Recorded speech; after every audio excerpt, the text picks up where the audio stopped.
Well, welcome everyone. We see some people coming in through the waiting room. We are excited. Today we have a fabulous agent panel for What Moves Her. And the content today is evolving and thriving in business. And I am so fortunate to have four amazing ladies join today and share their insights. So as you join us, when we kick this off, I'm going to ask each individual that is on the panel to introduce themselves, tell us how long they've been in the business and what region that they are from. So the first person I see on my screen is Christine. So Christine, why don't you kick it off for us? Hi, I'm Christine Cronick. I've been in the business for 20 years, and I cover Oak Island and Southport, Brunswick County. So if anyone has any referrals, send them our way. Yes. Stacy. Hey, I'm Stacy Parent from Greensboro in the Piedmont Triad area, and I've been in the business for about 17 years with Coldwell Banker. Awesome. Pamela. Hi, I'm Pamela Hale, and I've been in the business for 17 years as well. And I'm the broker in charge at the Lake Gaston office. And Leslie. Hello, I'm Leslie Dysinger. I am in the Fayetteville area, Fayetteville, Moore County, and I have been in the business for 8 years, I think now. So I'm a baby compared to you guys. Yes. Well, and I failed to introduce myself. I am Heather Gool. I am the broker in charge of our Cary office, and I am one of two individuals that helps facilitate the What Moves Her event. So we are excited to have everyone join us. So we really wanted to give you an opportunity to, hear from these amazing agents, a little bit about what's going on in their market, things that they do to kind of keep their business thriving, and then a little bit of life balance. So I'm going to kick it off with probably the question that everybody is concerned with right now is inventory. So inventory has been an issue across all of our regions. So ladies, what activities are you doing to get listings or to increase the number of listings in your business? And any one of you can answer first. I'll go ahead and start. So I was having really a big issue with buyers finding the perfect house and in the neighborhood they were looking for. So what I did is I went on and sent letters to all the homes that had been that were sold at least 3 years prior, because we are military. So it's typically every 3 to 5 years you're PCSing. So I wrote personal letters to neighborhoods that my buyers were looking into, and just to kind of set my postcards apart, as I did like a wax seal. I just took the time to do just something extra just so they would open it. And that actually worked really well for me. And it worked well for some of my buyers because I was able to get them in a house, and then I also got listings. That's awesome. Just that little bit of extra something is a little unique to make them open that. Yes, so they didn't throw it away. Right. Because everybody's doing it. Uh-huh. Christine, what are you doing? We reach out to our sphere. All of us have been in the business now for a minimum of 4 to 5 years. So 4 to 5 years to 25 years. And we all keep up with our sphere and we reach out to them, and it has been consistent business for us. So Great. We actually really do run the Buffini program like sphere, and it works. So yes. I agree with that. That is your number one. If you can work your sphere, then that's your best money. Any way you can do what you can do for your sphere of influence, just to keep your name in there, get referrals, recommendations. That's where I would put everything. To me, that's always come back to me tenfold, and I take good care of my sphere. Little tokens here and there just for a referral, just the thought of a referral that may not even come into play for 2 years.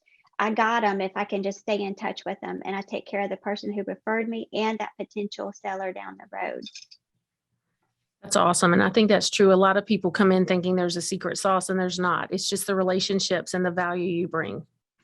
Mm-hmm. Right. Absolutely. I do want to piggyback on that just really quick, because it is important to remember your referrals, not just a thank you, but sending that token. That's something I did learn later on. I wasn't very good. I was busy, but you have to remember those referrals, because that was a really good point. It has worked really well for me as well, as just some kind of token for them. Yes. Right. Yes. And they remember it. A $50 do. gift card to Starbucks or a little swig cup with a bow around it or something like that, anything like that.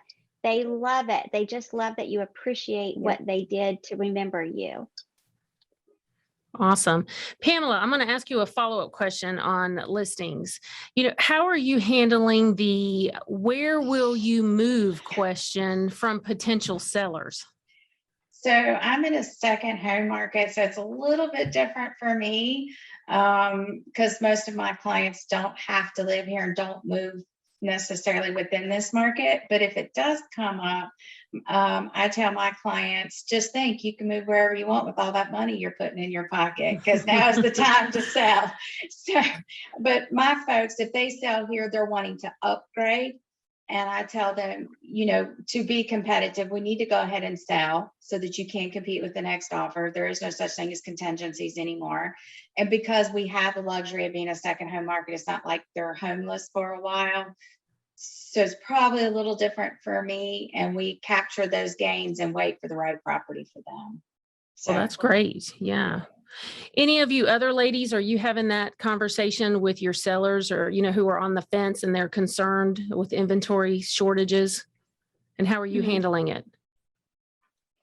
I've put 3 of my clients in apartments this year because it was the time to sell. They needed to sell, and thankfully they did, because they're a higher priced house. And in our market, we are seeing that slow a little bit.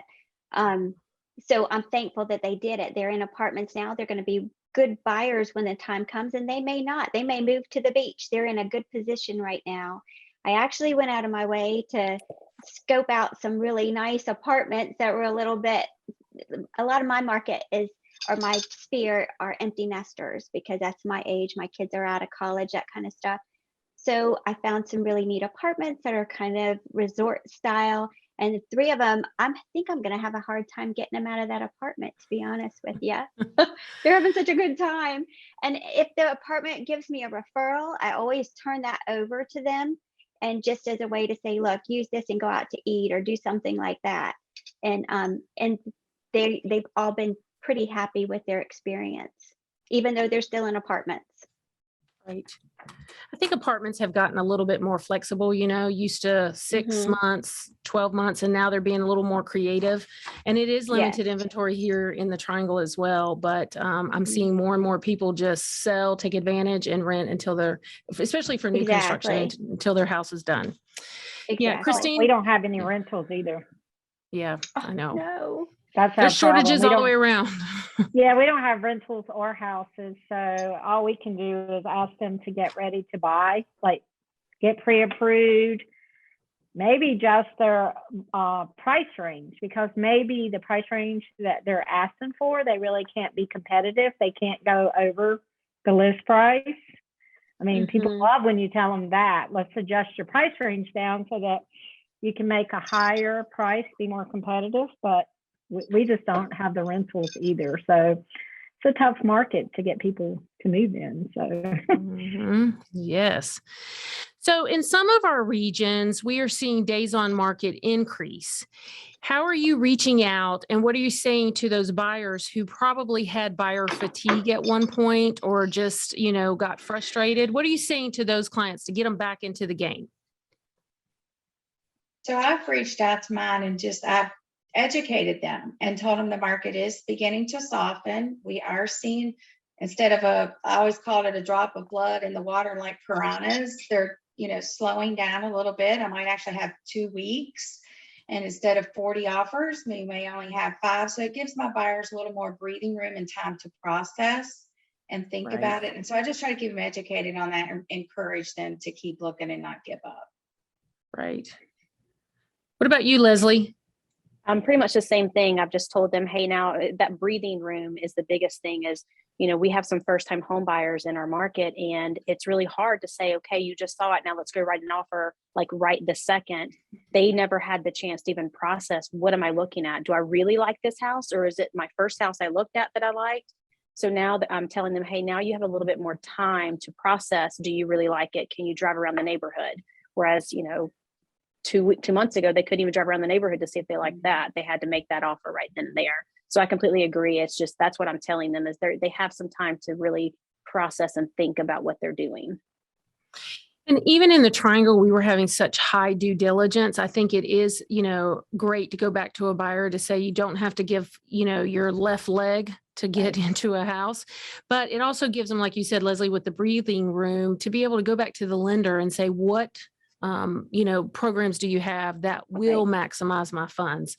Right. And I think that gives them a little bit more insurance, or assurance, not insurance, assurance. Yeah. I agree. Well, I think a lot of them are upset about the sellers not doing any repairs either. Like, so now they're making a quick decision about buying a house, and then the seller says, well, I'm not doing any repairs either. I don't have to do any repairs. We had so many people looking at it, and that is just very daunting for first-time home buyers. So it is.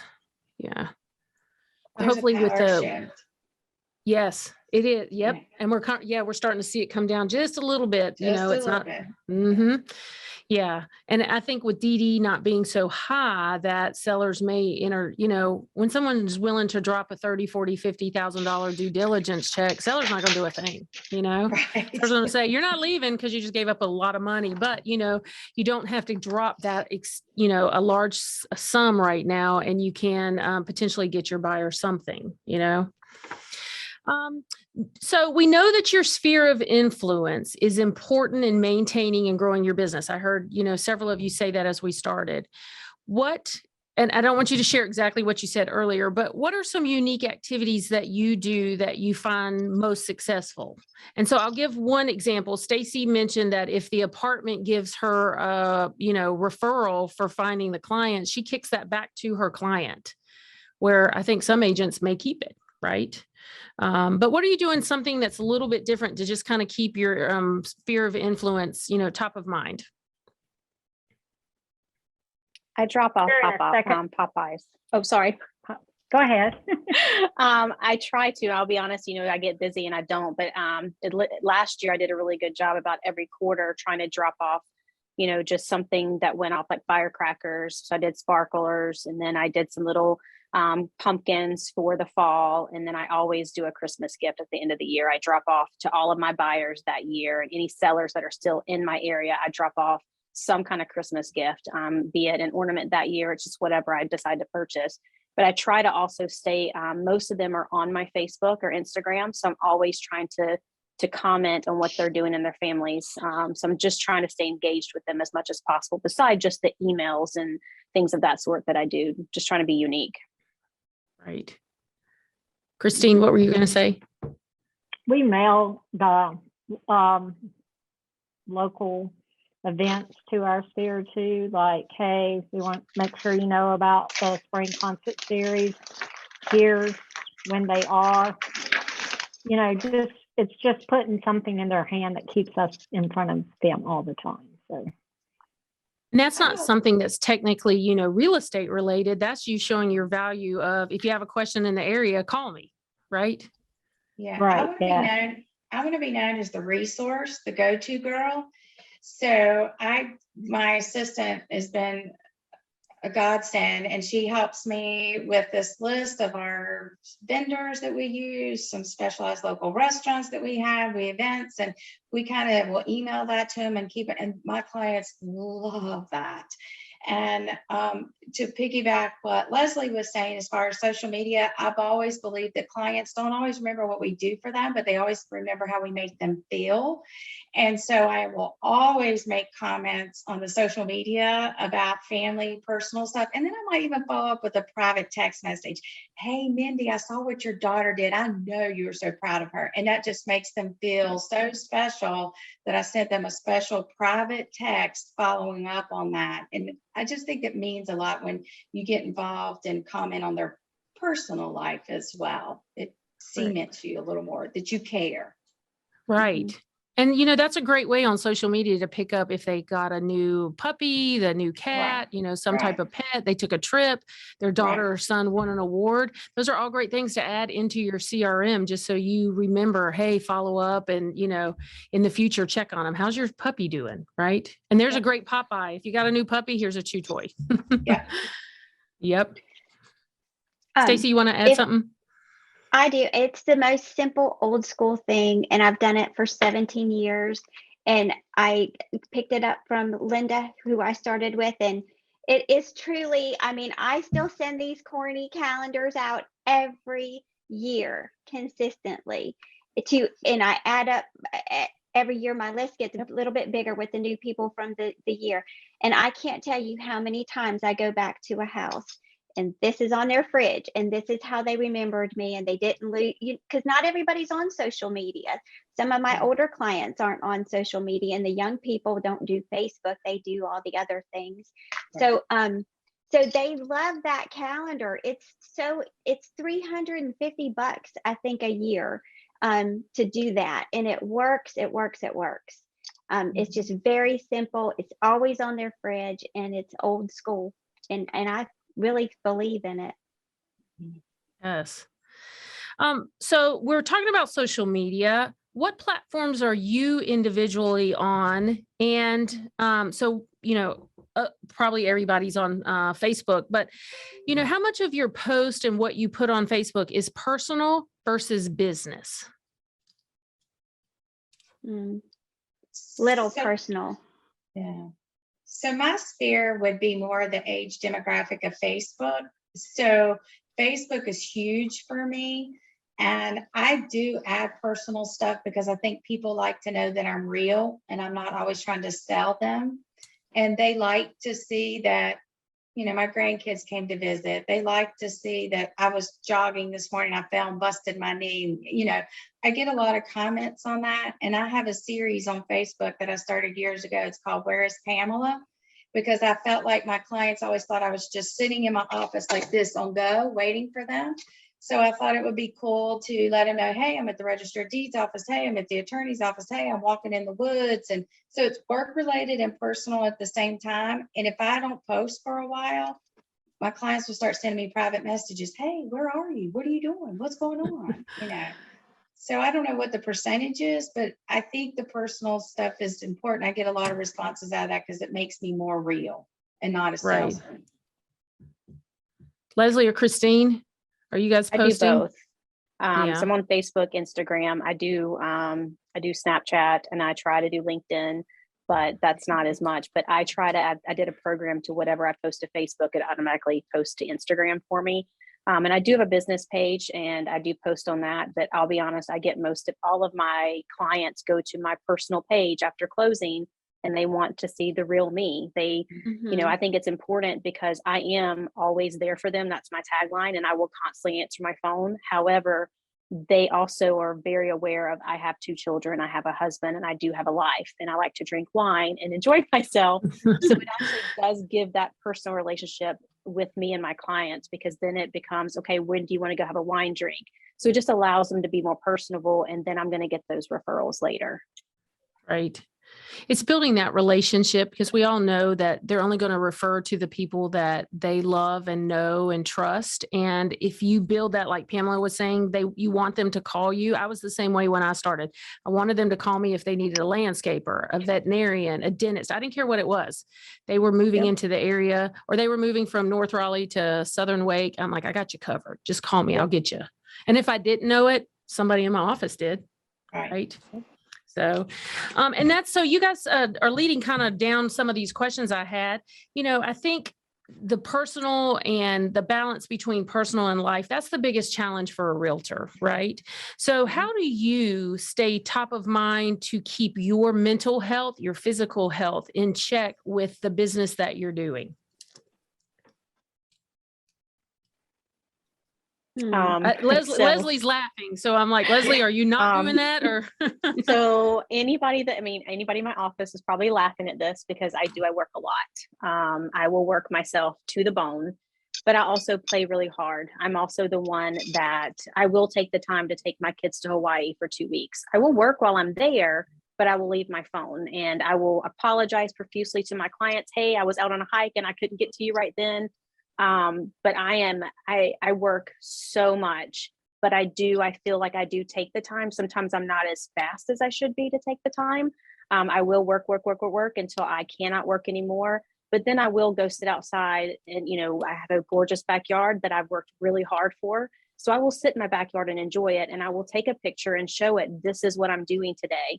And then I'll have clients go, then stop texting me, stop emailing me, please enjoy your day. And that makes my heart happy and it makes me love what I do. So I know everybody on here is like, she doesn't do that, because my husband said, how are you going to answer that question? I'm like, I'm going to be honest. I'm not the best at it, but I do feel like I do play hard as well when I get to that point, but I do cry a lot sometimes. Pamela, how do you do it? How do I you was gonna say, balance? I've often said that real estate's a lifestyle. It's not so much a career, it's a lifestyle. And you just my family has adapted over the years to know that mom or Aunt Pam or mama's going to get a phone call, mama's going to attend to stuff. And honestly, when I first started in the career, my son was, 7th grade, and I made a personal decision that I was not going to miss ball games. I was not going to miss a practice. I made every ball game, every practice, but I gave myself permission to lose a deal or to say no because my son was more important. I'm now an empty nester and he's 28 years old. And now I honestly, to answer that question, I don't balance it well. I work all the time. I'm not a good person to answer this question because it's hard for me to take time off. And I do have a partner that I've worked with for many, many years that I've developed a very good relationship. I think it's important in our business to find that worker, the coworker, another realtor that you trust, that thinks like you, that will take care of your clients like you would in your absence. And I am blessed that I have that person. And so if I do plan time, I will call him, say, hey, I'm planning a vacation, Labor Day weekend. What do you have? Are you going on vacation? So at least one of us is here to kind of cover the fires. But you just have to make a personal decision sometimes that it's okay to say no. It's okay if you lose a business, and it's better to get a referral fee. 25% of something is better than 0 of nothing. And that's okay. And my personal assistant, when I started hitting around 10 million in volume and I'm working until 1 o'clock in the morning, I couldn't do what I do if I didn't have her. Samantha is a godsend. So that's another way to help me balance and keep some kind of sanity. Stacy or Christine? My son called me from the front seat of the car one day. So I said, what are you doing? And he said, the only thing you do is answer the Your phone. phone. Yeah. So it was like a real wake-up call. So that's when I put my team together. I have the most fabulous team in the world. We cover for each other. And I think a lot of people get hung up on sharing the money. It's like you're not sharing the money, you're sharing the workload, you're sharing time off. I mean, it's just been a godsend for me. And I think that I remember when I first got in real estate, there was a real estate agent named Jim Estes, and he told me to take a long weekend every month. And I walked out the door and said, that man is crazy. Like, he is crazy. There's no way I can afford, but I burn out. Like, I really did burn out. And now my production's higher than it's ever been. And I've been to Arizona, I've been to Maine. Like, I actually went to Maine and met with some of my clients in their new bed and breakfast. So, yeah, get a team or get somebody to work with and take care of yourself, and everything else will come. The money will come if you just take care of yourself. Mm-hmm. Mm-hmm. Stacy, you want to add anything to that one? Well, I'm probably not the best one to answer this because I am addicted to my job and I work all the time, and it's really hard for me to let go and trust somebody else to take care of my business. I'm not going to lie. Everybody who knows me knows I have a problem like that. But I'm getting better, and I have great agents in my office that will help me and cover for me if I need them to. But my children are older now and busy with their lives. So I have a whole lot more flexibility than I did whenever I was a mom with young children. when I look back at that, I don't know how I did it. I made it to as many ball games, all that kind of stuff. I tried not to miss anything, but I would also stay up till 2 a.m. doing all kinds of work. And then start the next day, I mean, very little sleep because I wanted to have it all. And in this business, you can have it all, but just maybe not at the same time. You know, you have to not miss those special years with your children and allow yourself that time and give it to somebody else as a referral, that kind of stuff. But you do have wonderful agents in each office that are more than capable of covering for you and helping you, and you do have to trust them and let them do that for you to take a break. But I'm like I said, I don't take enough time off. I should, but I will tell everybody one thing not to do. And on my Facebook, I have agent friends, and oh my word, they tell me on Facebook and everybody else, every place they go, every day they go there, they're always here. But that's not good. If you're a real estate agent, you need to make sure your clients know you are here. So if you go on vacation, don't put your stuff on vacation until you come home. You know what I mean? Like, don't, be careful with that, because I've gotten many calls and comments from other agents like, oh my gosh, they're always on vacation. How are they getting any business? And you don't want to have that perception. So be mindful of that too. Just a thought. I mean, I try really hard to not post my stuff when I'm on vacation, because it's some of it I do, but not all of it, because I want to make sure they know I'm always here ready to work. Right. And I think all of you are successful agents. And I think that's one of the hardest things that I think new agents coming into the industry really struggle with. You know, they are focused on money because they've shelled out a lot to get their license, but, you know, they're trying to learn that life balance. And even if you have mastered that life balance, I was the same way. I'm a workaholic, you know, I never put my phone down. I joked that one of the first agents that I was following when I got my license, she would let me do all of her open houses. She texted me at 2 a.m. in the morning. And then 30 minutes later, the other top producer texted me at 2:30 in the morning, and this person answered the phone. And I'm like, why am I doing this? You know? And I think it's one of the hardest things is kind of get that life balance. But let me ask, so you've been in the business for a while, right?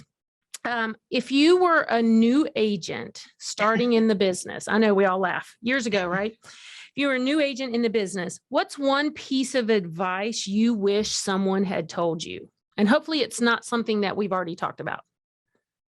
Database. Start it, keep up with it. Because if it gets behind you, it is a bear to get back up on. Database. Mm-hmm. And some people think this is their database. Yeah. Mm-hmm. A good CRM and database. Mm-hmm.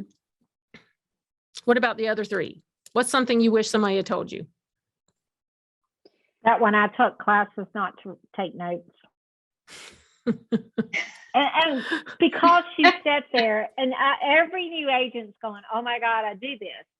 Like, you go to take the ABR or whatever, you know, you go to take these classes and you're writing down everything everybody says, never look at it. So about 2 or 3 years in, I realized, hey, if I would just listen for one thing, because I'm not going to incorporate 10 things, right? If I only listen for one thing in this class that I take out and put to use in my business, then it's a success. So quit taking notes, start participating, start listening to what the teacher's saying, and only try to take one thing away from each class. Not a notebook that you're never going to open ever again. Yep. Ever again. What about Leslie or Stacy? I'm going to be honest. This was my second career, and I mean, I came in with my eyes wide open because I was scared to death. I've never not had a paycheck since I was 14 years old. And I had some great mentors. Like this was the one question that I couldn't answer. I feel like I have had, like, the database, that was number one that was the first thing I was taught. the first thing I was taught is listings is where it's at. Like if you get listings and you can keep your sphere of influence open, then you're always going to have business. I racked my brain for the last, days trying to figure out how to answer that. And I don't. I feel like the only advice I can give you is listen to your mentors, listen to the people that you see that are thriving and have thrived for more than 2 or 3 years. It's just listen and follow in their footsteps, because I've had some great mentors. Like I really have. I'm with a great business, and I feel like I feel like I've missed anything. That's awesome, because that's what Christine said as well, listen more. Even on listings, a lot of younger agents talk more than they listen, and we're like, no, sit back, right? Ask a question and be okay with an uncomfortable pause. Yes. Yes. Stacy, I know you started with, I think the little birdie told me that you started and you had to build your business, right? Well, I started on Linda Faircloth's team. I was unbelievably lucky to have her teach me everything. And I give her 100% credit, have forever and will always. She was such a blessing in so many ways. Gave me so many good advice, tips, like how real estate's up and down. And gosh, we went through the 2008 to 2012. And I thought, oh my God, am I going to make it through this? And I did. I mean, I just worked extra hard and got through it, that kind of thing. And it's up and down. Don't give up. Keep sticking with it. And she made a comment, and I've never forgotten it. And I still think it's so applicable today. But she said, Stacy, you'll see so many real estate agents that have been in it for 2 years, just started, they're in it 1 year, 2 years. But you don't see a lot that are there from 3 to 5 years, 3 to 6 years. Then you'll talk to somebody and they'll say, oh, I've been in it 8 years or 9 years or 17 years. Because so many people give up after that second year, they quit. And if you can hang in there and stick with it and just keep pushing through, if you can make it to that 3 and 4 and 5 year, you will make it, because those buyers and sellers that you worked with in your first and second year, by the time your 6th and 7th year comes around, they're going to call you back. And they're going to say, oh gosh, I've got to sell my house. I need something bigger, or my sister's moving here. That's how it works. You have to stick with it. Like I don't advertise anywhere at all. I just do nothing but Sphere, and it works. I can't say it enough. It works if you stick with it. And to me, that was just really good, solid advice. And I try to tell new agents that not to give up, because it will work if you stick with it. Right. And I think they need to hear that, it's just, it is nervous starting a new career, right? And changing, and if it's a first or second, but it's consistency, it's listening, it's absorbing, and it's being present in the office, right? Because that's where you see people. What do you individuals do every day to motivate yourself? I know you're all workaholics, right? But is there something you do every morning that is a routine that just, that you have to do it to get your day started in the right way? Pamela's laughing. Well, because I asked my assistant this question, like, how do I answer this question? It was funny what her answer was, but my faith is important to me. So I have to start my every morning time, my quiet time with me and my father, and I spend time with him. If I didn't have that as my foundation, I think I would go crazy. So my faith is very important to me.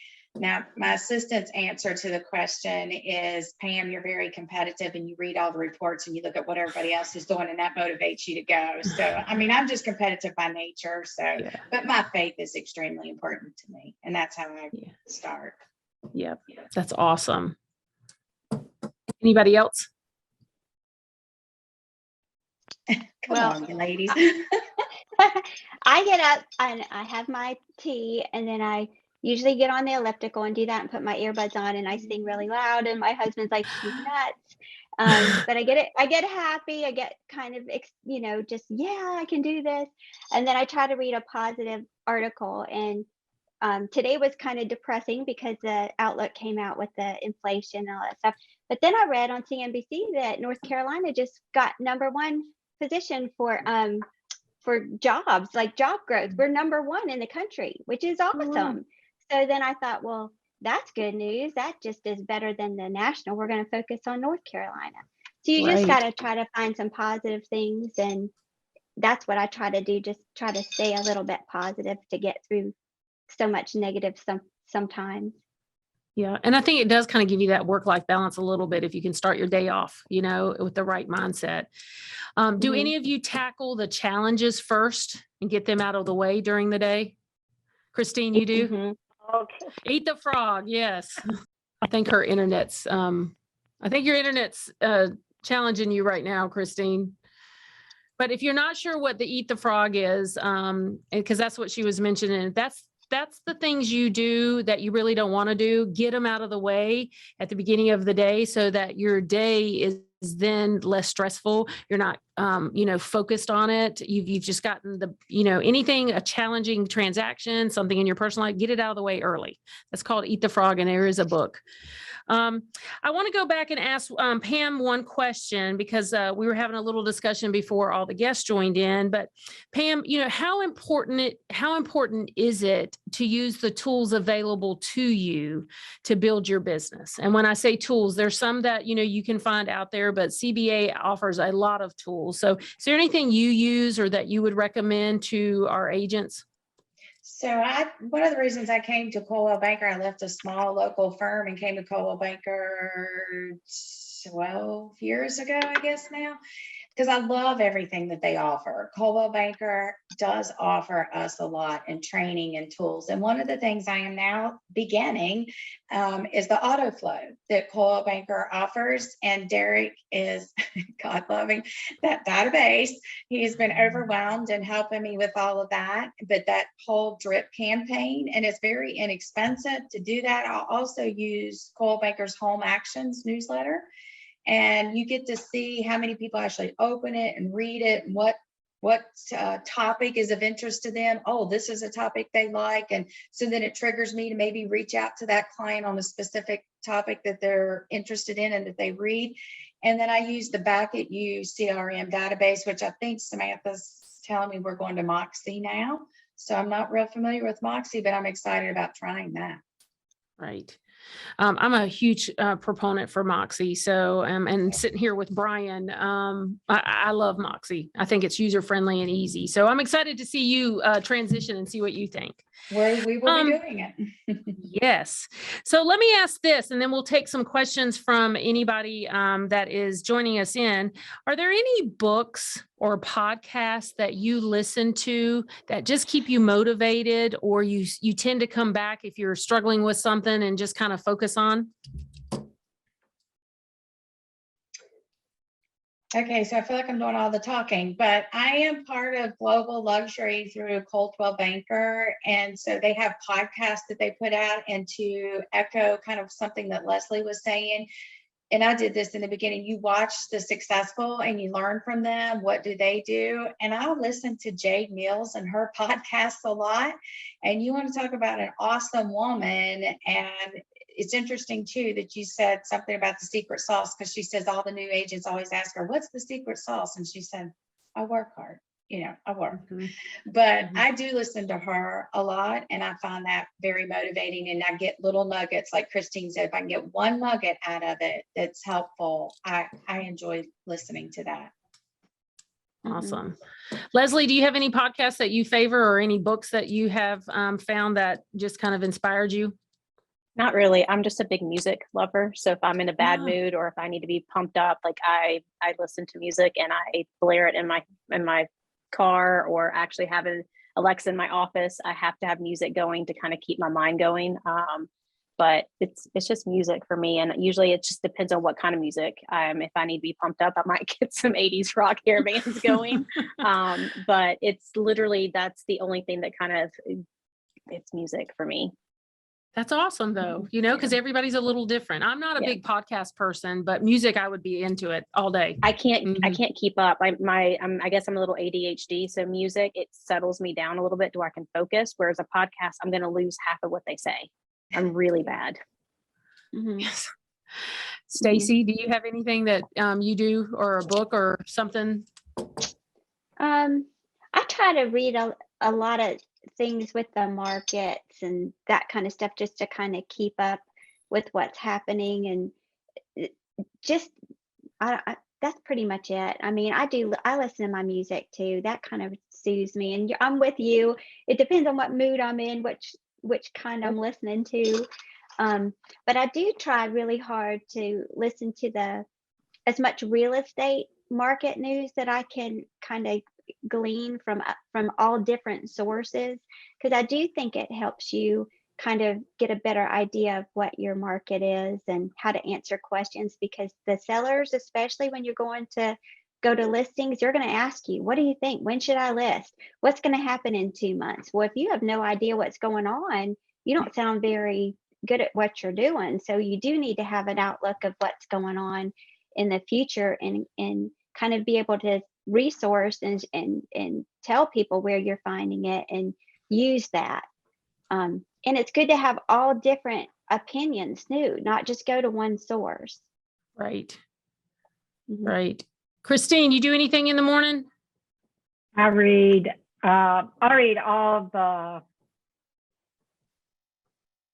newsletters. I subscribe to Inman and all those and try to just have statistics ready, and I send them out to my team so that we're all on top of it. But that motivates me. Like, I start my day at 5:30, so I've usually worked a half a day before most people start. So, but I think it's important to, like she said, I think it's really important that you have an answer or be able to tell them where to go look for an answer. Not Mhm. necessarily have the answer, but and I'm honest with people. I'm like, we all wish we had that crystal ball. Like, Mhm. I mean, if we had a crystal ball, we would be able to answer, what should I do? When should I list? When should I buy? Are prices going down? And we don't. But the articles, I once was told that if you read about a subject 15 to 20 minutes a day, you become an expert on that subject. So that's what I try to do. That's awesome. So I want to see if there's any questions from the viewers that are popping in. I kind of reviewed the chat, but one of them asked about personal and business, and I think we kind of answered that. We do more personal Facebook or social media. Is there any other questions from the group out there? We'd love to entertain them while we have these fabulous ladies on with us. So Denise Batts, to everyone, what is one thing you would recommend not to do?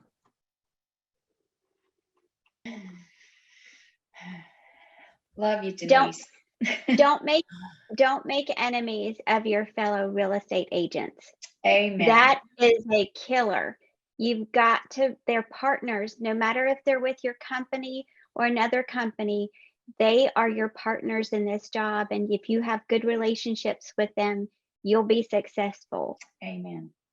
Mhm. I always tell my agents, play nice in the sandbox. We're all in the same sandbox. And our goals are all the same, to help our clients accomplish the same goal. And also, one of the things I wish someone had told me too, which I'm pretty good at now, but you're going to have thick skin in this business as well. Yes. And it's just business. It's not personal. And as women, I think we tend to be a little more emotional and take things personal. But just have thick skin. It's not personal, it's business. Right. Mm-hmm. Okay, so I think those are all great. Someone said, what's the best way? Pam, I'm going to have you answer this one. What's the best way to seek out a mentor? Actually, when I started, I actually sat back quietly and observed and watched the top people. And I watched what they were doing, and I picked one out, and a lot of you may even know him. His name is Mark Given. And I had the pleasure of working with him, and Mark's a world-renowned real estate teacher now.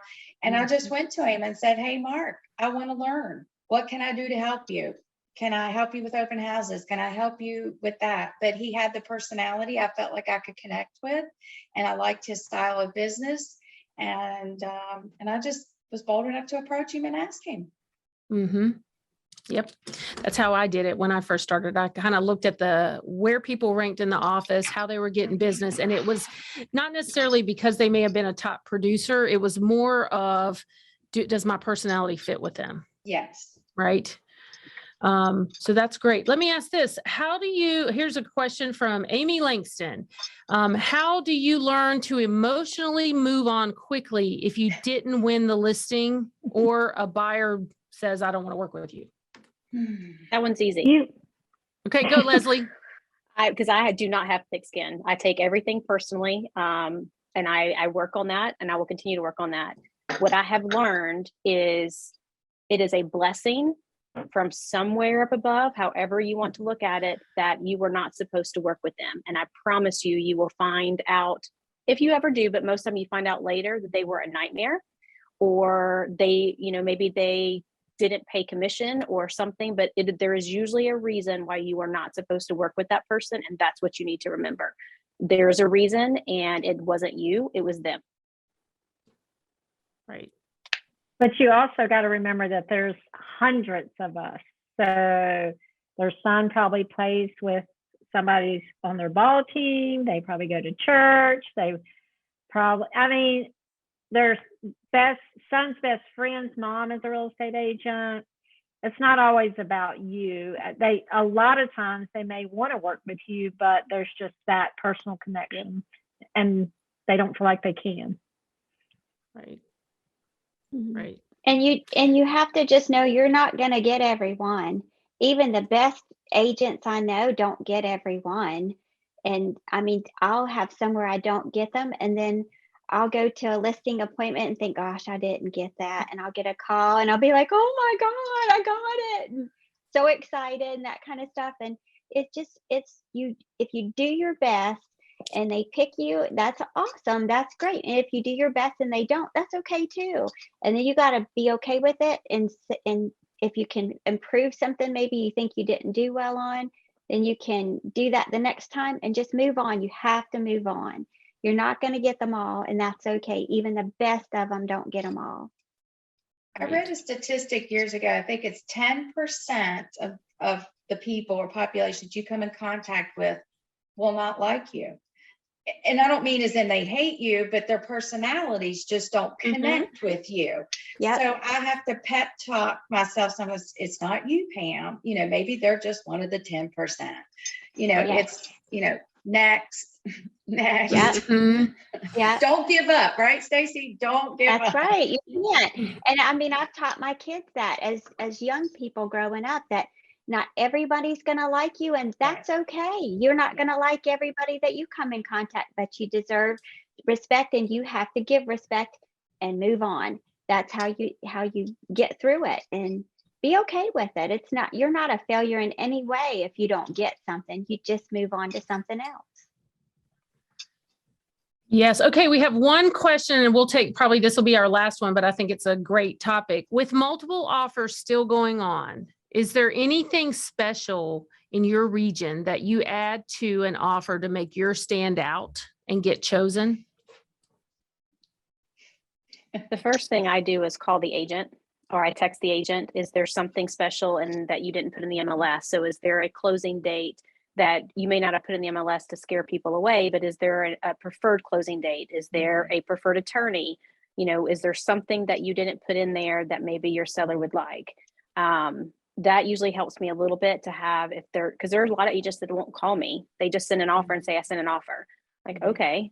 So if you get that personal connection with the agent, and then that agent's already, they're going to tell the seller, hey, she's already reached out. She's, really looking out for her buyers, and then just paying attention to what you're getting. If you have a listing, what's been working for you and your sellers, and then using that. And then making sure you're going to your sales meetings so you can find out what everybody's doing. Right. Mm-hmm. Anybody want to add anything, or? Well, this goes back to how are you handling where will I go? Sometimes if you'll let them stay, Mm-hmm. Like we're That's a a big second one. home. Yeah, if we're a second home community, sometimes if they can negotiate, letting them stay after closing to give them 30 days to move. Mm-hmm.